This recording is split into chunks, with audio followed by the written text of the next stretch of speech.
इस वक्त की बड़ी खबर आपको बता दें, हरियाणा में बीजेपी और जेजेपी का गठबंधन टूटा है, लेकिन ये क्यों टूटा है इसे लेकर हमारे पास एक्सक्लूसिव खबर है।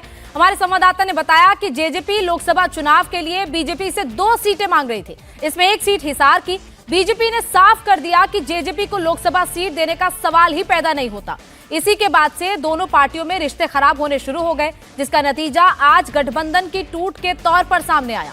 हरियाणा में बीजेपी से गठबंधन टूटने के बाद जेजेपी की भी मीटिंग हुई। मीटिंग के बाद जेजेपी ने कहा कि उनकी पार्टी भी 10 सीटों पर लड़ने को तैयार है। कहा जा रहा है कि जेजेपी के 5 विधायक बीजेपी के संपर्क में हैं, लेकिन जेजेपी के नेता ये कह रहे हैं कि ये विधायक कहीं नहीं जाएंगे। ये तय किया गया कि कल डॉक्टर साहब का जन्मदिन है, जिसको हम नव संकल्प रैली के रूप में हिसार में मनाने जा रहे हैं। तो वहाँ आप सभी साथियों को, प्रेस के सम्मानित जितने भी दोस्त हैं, उनको ये सारी आज की जो कार्रवाई है, जो आज मीटिंग के अंदर डॉक्टर साहब के नेतृत्व में जो भी पार्टी ने तय किया है, वहाँ उसका हम खुलासा करेंगे। सर, तो विधायक कुछ आए नहीं सर, 5 ही आए, 5 विधायकों को लेकर किस तरह की परिस्थिति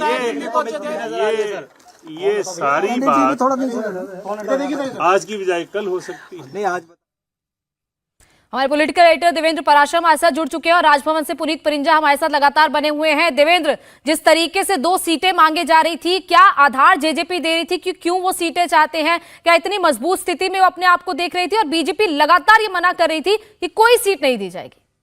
जी बिल्कुल गोनिका, बीजेपी की तरफ से कभी भी ये भ्रम नहीं था। जब जेजेपी के साथ गठबंधन भी हुआ था, तब भी बीजेपी के अंदर ये भ्रम नहीं था कि लोकसभा की सीट को लेकर कोई सीट शेयरिंग होगा। विधानसभा के हिसाब से वहाँ सरकार बनाने के लिहाज से जो गठबंधन हुआ था, वहाँ तक ठीक थी वो बातें। लोकसभा में एक भी सीट दी जाएगी ऐसा बीजेपी के किसी भी लेवल पर कभी कोई भी ज़रूर ये कोशिश कर रही थी कि हाँ उसे 2 सीट मिल जाए। हालांकि आप देखें तो जेजेपी अगर बीजेपी से अलग चुनाव लड़ती है तो वो स्थिति बीजेपी के लिए ज़्यादा मुफीद है, कम से कम लोकसभा में तो निश्चित तौर पर, क्योंकि वहाँ पर फिर जो एंटी बीजेपी वोट हो सकता है, उसमें जो कांग्रेस का हिस्सा है वोट बैंक, वो उसमें से हमारी जेजेपी कर सकती है और आप समझ सकते हैं कि उस लिहाज से बीजेपी को फ़ायदा ही होगा। तो बीजेपी के अंदर कभी ये थिंकिंग था ही नहीं। कल बीजेपी के राष्ट्रीय अध्यक्ष जेपी नड्डा से भी जब दुष्यंत चौटाला मिले तो सोर्सेस के द्वारा में ये जानकारी दी गई थी कि बीजेपी बिल्कुल भी ये नहीं चाहती कि एक भी सीट का ऑफर दिया जाए, उसमें चाहे हिसार की बात कर लें या भिवानी महेंद्रगढ़ की बात कर लें। हम सभी जानते हैं कि 10 की 10 सीट पे बीजेपी के पास सांसद हैं, अभी भी 10 की 10 सीट पे बीजेपी के पास उम्मीदवार हैं। जैसे भिवानी महेंद्रगढ़ की बात करें तो धर्मवीर सिंह जो कि खुद जाट नेता हैं, 2 बार से लगातार वो लोकसभा का चुनाव जीत रहे हैं, उसके पहले विधानसभा चुनाव जीतते रहे हैं, वो राज्य सरकार में मंत्री रहे हैं। तो इस तरह का नेता अगर आपके पास हो तो स्वाभाविक तौर पर उस सीट को आप सहयोगी दल को दे दें, ये संभव ही नहीं था। तो सिर्फ आप ये कह सकती हैं कि